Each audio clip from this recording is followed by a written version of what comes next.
Bom dia, que a graça e a paz do Senhor Jesus Cristo seja em sua vida, no seu lar e em seus negócios.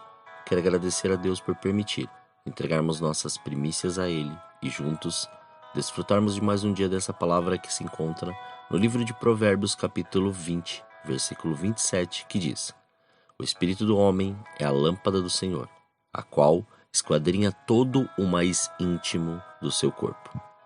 Hoje, o Senhor me levou a refletir sobre os nossos sentidos e essa relação com o nosso ser espiritual, pois imaginamos que pode não ter ligação, mas a palavra fica evidente que temos que saber cuidar de todos os sentidos e perceber isso no Senhor.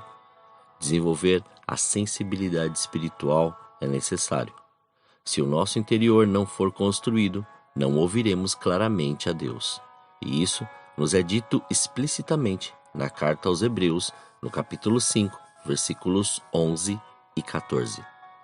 Sobre isso, temos muitas coisas que dizer, embora difíceis de explicar, pois vos tornastes lentos para ouvir, mas o alimento sólido é para os adultos, que pela prática têm suas faculdades morais exercidas para distinguir entre o bem e o mal. Vamos ver o que na palavra, na Bíblia, se comprova nos estes sentidos espirituais. O paladar.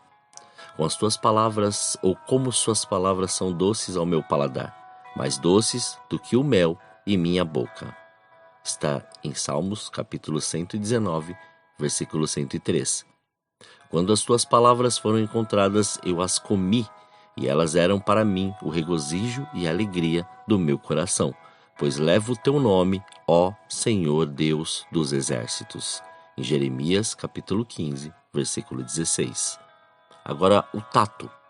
Por isso, retirai-vos do meio deles, separai-vos, diz o Senhor. Não toqueis em coisas impuras, e eu vos receberei. A segunda carta aos Coríntios, capítulo 6, versículo 17. Olfato. Graças, porém, a Deus, que em Cristo sempre nos conduz em triunfo, e por meio de nós manifesta em todo lugar a fragrância do seu conhecimento. Porque nós somos para com Deus o bom perfume de Cristo, tanto nos que são salvos como nos que se perdem. Para com estes, cheiro de morte para a morte, para com aqueles, aroma de vida para a vida. Segunda carta aos Coríntios, capítulo 2, versículos 14 a 16. Visão. Pois em ti está o manancial da vida, na tua luz vemos a luz. Salmos 36, versículo 9. Sendo iluminados os olhos do vosso coração, para que saibais qual é a esperança do chamado que ele vos fez, quais são as riquezas da glória da sua herança nos santos. A carta aos Efésios, capítulo 1, versículo 18. Audição. Então disse Elias a Acabe: sobe, come e bebe, porque já se ouve ruído de abundante chuva. Primeiro livro de Reis, capítulo 18, versículo 41. Jesus falando do sal insípido, nem presta para a terra, nem mesmo para o monturo. Lançam-no fora. Quem tem ouvidos para ouvir, ouça. Lucas, capítulo 14, versículo 41. Quem tem ouvidos, ouça o que o Espírito diz às igrejas. Ao vencedor, dar-lhe-ei que se alimente da árvore da vida que se encontra no paraíso de Deus. Apocalipse, capítulo 2, versículo 7. Você está percebendo que nosso ser espiritual precisa ser aperfeiçoado em todos os sentidos? Com relação ao nosso ser interior, não ouvir é ser insensível ao Espírito de Deus.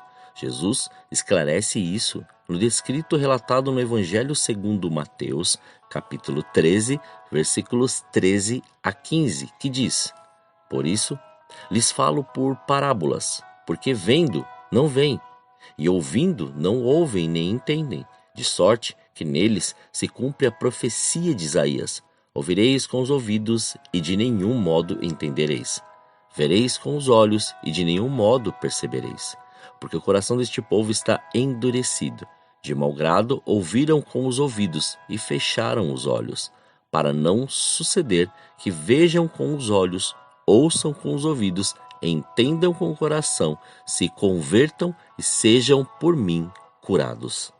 Tende-se, portanto, que devemos desenvolver os sentidos internos, tanto quanto os externos. Observe que João Batista, desde pequeno, deu liberdade para viver este crescimento espiritual, como descrito no Evangelho segundo Lucas, capítulo 1, versículo 80, que diz: "E o menino crescia e se fortalecia em espírito, e morou no deserto até o dia da sua aparição pública a Israel." Também vemos a orientação de Paulo a Timóteo, em sua primeira carta, no capítulo 4, versículos 15 a 16, que diz: "Dedica-te plenamente ao cumprimento dessas responsabilidades, para que todos possam testemunhar o teu progresso. Tem cuidado de ti mesmo e do teu ensino. Persevera nesses deveres, pois agindo assim, salvarás tanto a tua vida quanto a de todos que te derem ouvidos." Como então construir nosso ser interior? Através da palavra de Deus. E nisso, mergulhamos em palavras que nos norteiam para um enraizamento profundo no Senhor e no seu poder, não permitindo permanecer da mesma maneira. Perceba os versículos abaixo.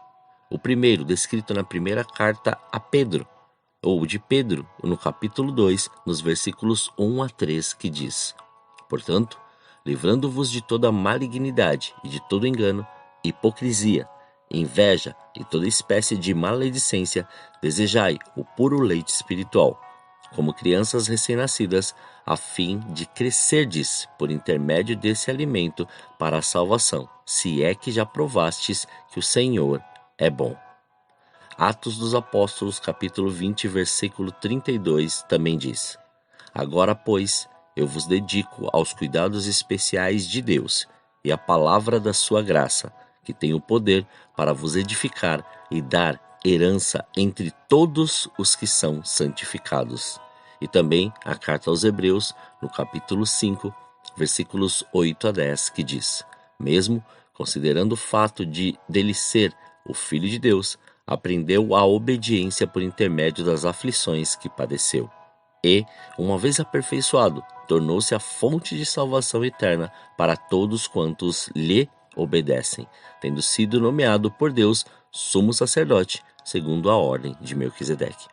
Poderíamos citar muitas outras referências, mas podemos ficar com essas, para buscar o mais esse aperfeiçoamento espiritual e também esse direcionamento em continuar crescendo. Pois o esvaziar para que o Senhor nos encha tem que ser diário. Não podemos aprender e simplesmente reter. Temos que passar para que haja espaço para aprendermos mais. Que Ele cresça a cada dia em nós e possamos diminuir para que esse crescimento espiritual seja uma evidência em nossas vidas. Pois, em Cristo, aprendemos a ter nossos sentidos espirituais apurados e viver toda a novidade concedida a nós. E nisso, Paulo descreve na segunda carta aos Coríntios, no capítulo 5, versículos 16 e 17, que diz: "Assim, daqui por diante, não reconhecemos ninguém segundo os padrões humanos. E ainda que tenhamos conhecido Cristo segundo os padrões humanos, agora não o conhecemos mais desse modo. Portanto, se alguém está em Cristo, é nova criação. As coisas velhas já passaram e surgiram as coisas novas." Oremos. Pai, nós te louvamos e te agradecemos, Senhor. Graças te damos. Muito obrigado, Senhor, pela sua presença. Obrigado pelo seu amor. Obrigado pela oportunidade que o Senhor nos dá de entregarmos estas primeiras horas, estas primícias a Ti, de nos prostrarmos diante da Sua presença e da Sua face, para que o Senhor nos mova, nos oriente e nos faça cada vez mais crescer. Aperfeiçoe em nós, ó Senhor, todos esses sentidos, para nós sermos hábeis naquilo que o Senhor nos chamou a fazer, não naquilo que nós queremos, mas naquilo que o Senhor tem feito através das nossas vidas. Que em nome de Jesus, que nós possamos, ó Pai, mergulhar dia após dia, Senhor, e que a sua presença seja real e que nada, Senhor, impeça mais a manifestação do seu poder em nossas vidas. Que haja, Senhor, constantemente este crescimento, mas que este aprendizado que o Senhor nos faz, nós possamos passar para que venha mais e mais de Ti e possamos estar enraizados em Ti e crescer, Senhor, da maneira que o Senhor tem preparado para as nossas vidas. Somos gratos a Ti, Senhor, por mais este dia. Somos gratos a Ti, Senhor, por isso consagramos todos os nossos sentidos. Consagramos, Pai, todos os nossos pensamentos, consagramos todas as nossas palavras, consagramos tudo diante do Seu altar, para que o Senhor cumpra e estabeleça a Sua vontade. Tudo está diante de Ti, portanto é o Senhor quem faz. Ainda que possamos gerar e fazer planos e projetos, é o Senhor que nos projeta e nos faz, ó Senhor, viver as Suas maravilhas. Somos gratos a Ti, Pai. Muito obrigado, Senhor. Graças nós Te damos em nome de Jesus. Amém. Que você tenha um dia abençoado na presença do Senhor. E quem vos fala é o pastor Leandro Araújo, da Igreja Apostólica O Caminho, de São Paulo, capital. Deus te abençoe grandemente.